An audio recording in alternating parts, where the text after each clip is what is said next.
ओम विघ्नेश्वराय नमः। संक्षिप्त नारद पुराण अध्याय 33। भगवान विष्णु के भजन की महिमा, सत्संग तथा भगवान के चरणोदक से एक व्याग का उद्धार। श्री सनत जी कहते हैं, विप्रवर, भगवान श्री लक्ष्मीपति विष्णु के महात्म्य का वर्णन फिर सुनो। भगवान की अमृतमयी कथा सुनने के लिए किसके मन में प्रेम और उत्साह नहीं होता। जो विषय भोग में अंधे हो रहे हैं, जिनका चित्त ममता से व्याकुल हो है, उन मनुष्यों के संपूर्ण पापों का नाश भगवान के एक ही नाम का स्मरण कर देता है। जो भगवान की पूजा से दूर रहते, वेदों का विरोध करते और गौ तथा ब्राह्मणों से द्वेष रखते हैं, वे राक्षस कहे गए हैं। जो भगवान विष्णु की आराधना में लगे रहकर संपूर्ण लोकों पर अनुग्रह रखते तथा धर्म कार्य में सदा तत्पर रहते हैं, वे साक्षात भगवान विष्णु के स्वरूप माने गए हैं। जिनका चित्त भगवान विष्णु की आराधना में लगा हुआ है, उनके करोड़ों जन्मों का पाप क्षण भर में नष्ट हो जाता है। फिर उनके मन में पाप का विचार कैसे उठ सकता है। भगवान विष्णु की आराधना विषयांध मनुष्यों के भी संपूर्ण दुख का नाश करने वाली कही गई है। वह भोग और मोक्ष देने वाली है। जो मनुष्य किसी के संग से, स्नेह से, भय से, लोभ से अथवा अज्ञान से भी भगवान विष्णु की उपासना करता है, वह अक्षय सुख का भागी होता है। जो भगवान विष्णु के चरणोदक का एक कण भी पी लेता है, वह सब तीर्थों में स्नान कर चुका भगवान को वह अत्यंत प्रिय होता है। भगवान विष्णु का चरणोदक अकाल मृत्यु का निवारण, समस्त रोगों का नाश और संपूर्ण दुखों की शांति करने वाला माना गया है। इस विषय में भी ज्ञानी पुरुष यह प्राचीन इतिहास कहा करते हैं। इसे पढ़ने और सुनने वालों के संपूर्ण पापों का नाश हो जाता है। प्राचीन सतयुग की बात है। गुलिक नाम से प्रसिद्ध एक व्याध था। वह पराई स्त्री और पराये धन को हड़प लेने के लिए सदा उद्यत रहता था। वह सदा दूसरों की निंदा किया करता था। जीव जंतुओं को डालना उसका नित्य का काम था। उसने सैकड़ों गौओं और हजारों ब्राह्मणों की हत्या की थी। नारद जी, व्याधों का सरदार गुलिक देश संपत्ति को हड़पने तथा दूसरों का धन लूटने के लिए सदा कमर कसे रहता था। उसने बहुत से बड़े भारी भारी पाप किए थे। जीव जंतुओं के लिए वह यमराज के समान था। एक दिन वह महापापी व्याध सौवीर नरेश के नगर में गया, जो संपूर्ण ऐश्वर्यों से भरा पूरा था। उसके उपवन में भगवान विष्णु का एक बड़ा सुंदर मंदिर था, जो सोने के कलशों से छाया गया था। उसे देखकर व्याध को बड़ी प्रसन्नता हुई। उसने निश्चय किया, यहाँ बहुत से स्वर्ण कलश हैं, उन सबको चुराऊंगा। ऐसा विचार कर व्याध चोरी के लिए लोलुप हो उठा और मंदिर के भीतर गया। वहां उसने एक श्रेष्ठ ब्राह्मण को देखा, जो परम शांत और तत्वार्थ ज्ञान में निपुण थे। उनका नाम उत्तंग था। वे भगवान विष्णु की सेवा पूजा कर रहे थे। उत्तंग तपस्या के निधि थे। वे एकांतवासी, दयालु, निष्प्रह तथा भगवान के ध्यान में परायण थे। मुने, उस व्याध ने उन्हें अपनी चोरी में विघ्न डालने वाला समझा। वह देवता का संपूर्ण धन हड़प लेने के लिए आया हुआ अत्यंत साहसी लुटेरा था और मत से उन्मत्त हो रहा था। उसने हाथ में तलवार उठा ली और उत्तंग जी को मार डालने का उद्योग आरंभ किया। मुनि को भूमि पर गिराकर उनकी छाती को एक पैर से दबाकर उसने एक हाथ से उनकी जटाएं पकड़ ली और उन्हें मार डालने का विचार किया। इस अवस्था में उस व्याध को देखकर उत्तंग जी ने कहा। उत्तंक बोले, अरे ओ साधु पुरुष, तुम व्यर्थ ही मुझे मार रहे हो। मैं तो निरपराध हूँ। महामते, बताओ तो सही, मैंने तुम्हारा क्या अपराध किया है। लोक में शक्तिशाली पुरुष अपराधियों को दंड देते हैं, किंतु सज्जन पुरुष पापियों को भी अकारण नहीं मारते। जिनके चित्त में शांति विराज रही है, वे साधु पुरुष अपने से विरोध रखने वाले मूर्खों में भी जो गुण विद्यमान है, उन्हीं पर दृष्टि रखकर उनका विरोध नहीं करते हैं। जो मनुष्य अनेक बार सताए जाने पर भी क्षमा करता है, उसे उत्तम कहा गया है। वह भगवान विष्णु को सदा ही अत्यंत प्रिय है।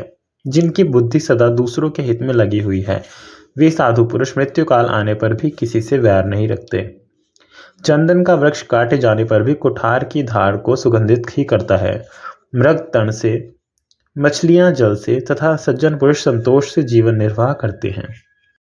परंतु संसार में क्रमशः 3 प्रकार के व्यक्ति इनके साथ भी अकारण वैर रखने वाले होते हैं: व्याध, धीवर और चुगलखोर। अहो, माया बड़ी प्रबल है। वह समस्त जगत को मोह में डाल देती है। तभी तो लोग पुत्र, मित्र और स्त्री के लिए सबको दुखी करते रहते हैं। तुमने दूसरों का धन लूटकर अपनी स्त्री का पालन पोषण किया है, परंतु अंतकाल में मनुष्य सबको छोड़कर अकेला ही परलोक की यात्रा करता है। मेरी माता, मेरे पिता, मेरी पत्नी, मेरे पुत्र और मेरी यह वस्तु, इस प्रकार की ममता प्राणियों को व्यर्थ पीड़ा देती रहती है। पुरुष जब तक धन कमाता है तभी तक भाई बंधु उससे संबंध रखते हैं, परंतु इहलोक और परलोक में केवल धर्म और अधर्म ही सदा उसके साथ रहते हैं। वहाँ दूसरा कोई साथी नहीं है। धर्म और अधर्म से कमाए हुए धन के द्वारा जिसने जिन लोगों का पालन पोषण किया है, वे ही मरने पर उसे आग के मुख में झोंककर स्वयं घी मिलाया हुआ अन्न खाते हैं। पापी मनुष्यों की कामना रोज बढ़ती है और पुण्यात्मा पुरुषों की कामना प्रतिदिन क्षीण होती है। लोग सदा धन आदि के उपार्जन में व्यर्थ ही व्याकुल रहते हैं। जो होने वाला है वह होकर ही रहता है, और जो नहीं होने वाला है वह कभी नहीं होता। जिनकी बुद्धि में ऐसा निश्चय होता है उन्हें चिंता कभी नहीं सताती। यह संपूर्ण चराचर जगत देव के अधीन है, अतः देव ही जन्म और मृत्यु को जानता है, दूसरा नहीं। अहो, ममता से व्याकुल चित्त वाले मनुष्य का दुख महान है, क्योंकि वे बड़े बड़े पाप करके भी दूसरों का यत्न पूर्वक पालन करते हैं। मनुष्य के कमाए हुए संपूर्ण धन को सदा सब भाई बंधु भोगते हैं, किंतु वह मूर्ख अपने पापों का फल स्वयं अकेला ही भोगता है। ऐसा कहते हुए महर्षि उत्तंग को गुलिक ने छोड़ दिया। फिर वह भय से व्याकुल हो उठा और हाथ जोड़कर बार बार कहने लगा, मेरा अपराध क्षमा कीजिए। सत्संग के प्रभाव से तथा भगवत विग्रह का सामीप्य मिल जाने से व्याध का सारा पाप नष्ट हो गया।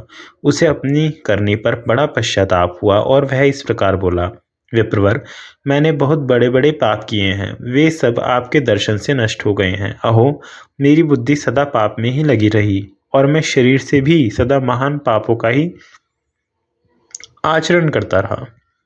अब मेरा उद्धार कैसे होगा? भगवान, मैं किसकी शरण में जाऊं? पूर्व जन्म में किए हुए पापों के कारण मेरा व्याध के कुल में जन्म हुआ।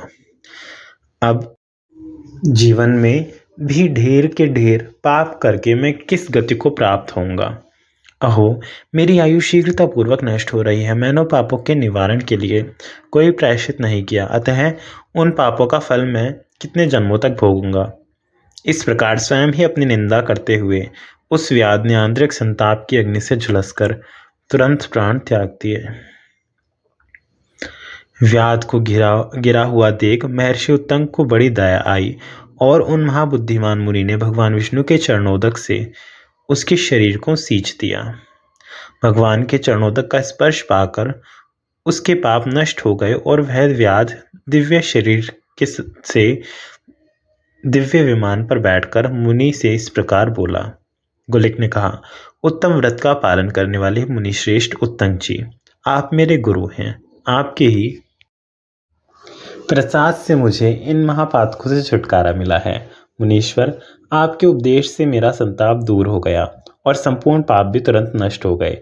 मुने, आपने मेरे ऊपर जो भगवान का चरणोदक छिड़का है, उसके प्रभाव से आज मुझे आपने भगवान विष्णु के परम पद को पहुंचा दिया। विप्रवर, आपके द्वारा इस पाप में शरीर से मेरा उद्धार हो गया, इसलिए मैं आपके चरणों में मस्तक नवाता हूँ।